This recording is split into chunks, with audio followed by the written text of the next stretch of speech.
Recently, we were invited to China to visit the ebike offices and development lab in Shenzhen.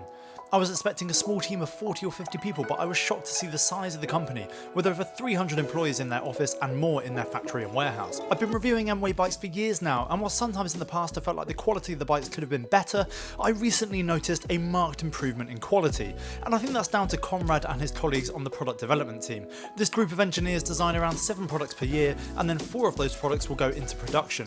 The 4 chosen products all have their parts and components tested rigorously in the lab. The lab features a rolling road, machines to stress test components such as forks and seat posts, and even temperature controlled environments for stressing electronic components in extreme high and low temperatures. I think ebike has seen the trend in the European market towards higher quality bikes, especially as we've come out of more difficult economic times a few years back, and while they've kept their sub £1,000 bikes on the market, they've introduced bikes at a higher price category that will, frankly, last the rider a lot longer. It was an incredible experience to finally get to go and visit a Chinese e-bike company after so many years of reviewing Chinese e-bikes, and I have to admit that I carried some Western biases with me on the visit. But ebike reminds me of a Silicon Valley startup. They have a young team who even get to take an hour-long nap in the middle of the day. Look, some employees even have their own camping beds, and at one point we couldn't get back into the office because hundreds of cakes had turned up for staff. I think we get told some porky pies about China here in the West, and my impression of ebike is that they take their products and their customers incredibly seriously and work diligently to provide a good value for money product that will resonate with European customers. They even got us involved in some consumer research at one point, so if their bikes go south in the future,